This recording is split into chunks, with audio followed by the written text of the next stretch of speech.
텐구. 일본 환상소설 단편집 3. 바람 박사. 사카구치 안고. 유머와 넌센스, 풍자를 담은 환상소설에 가깝다고 할 수 있다.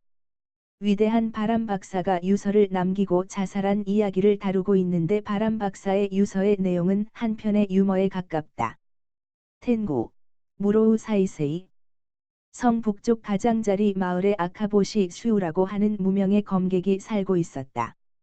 그런 게 누구라도 그의 심기를 건드리면 반드시 그 사람은 몸에 칼로 베이는 상처를 입게 되어 사람들은 그를 두려워하고 멀리하게 되었다.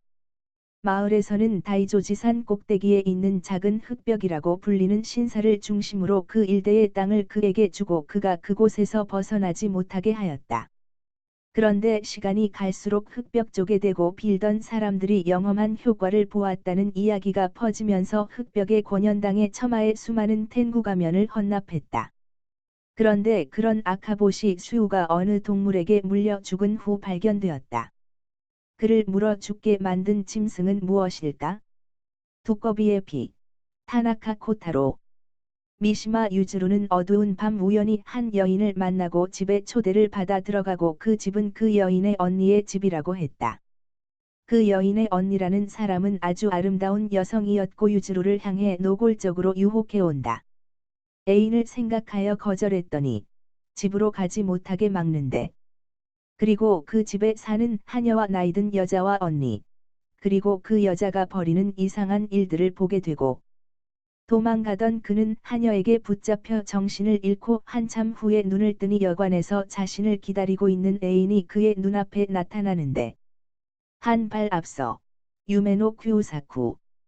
종양으로 한쪽 다리를 절단한 청년이 깊은 밤 병원에서 펼치는 끔찍한 사건.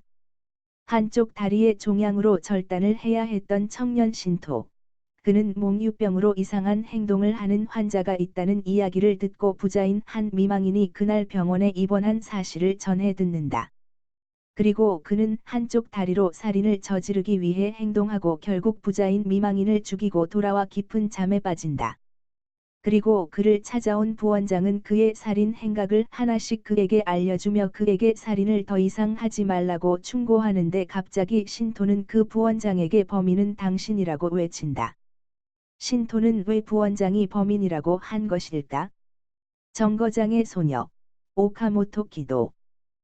부인이 자신이 젊은 시절에 겪은 이야기를 들려준다. 그녀의 친구인 케이코가 자신의 약혼자가 머무르는 유가와라 온천에 함께 놀러 가자고 제안하고 둘은 함께 그곳으로 가는데, 간만에 애인을 만난 친구 케이코는 그곳에서 돌아오지 않고 부인만 먼저 집으로 돌아가기 위해 전철역으로 가고 개찰구에서 전철을 타기 전에 한 소녀로부터 케이코 씨는 죽었다는 얘기들 듣게 된다. 그리고 그녀는 알 수 없는 기묘함에 사로잡혀 다시 친구에게 돌아간다. 그리고 밝혀지는 이야기.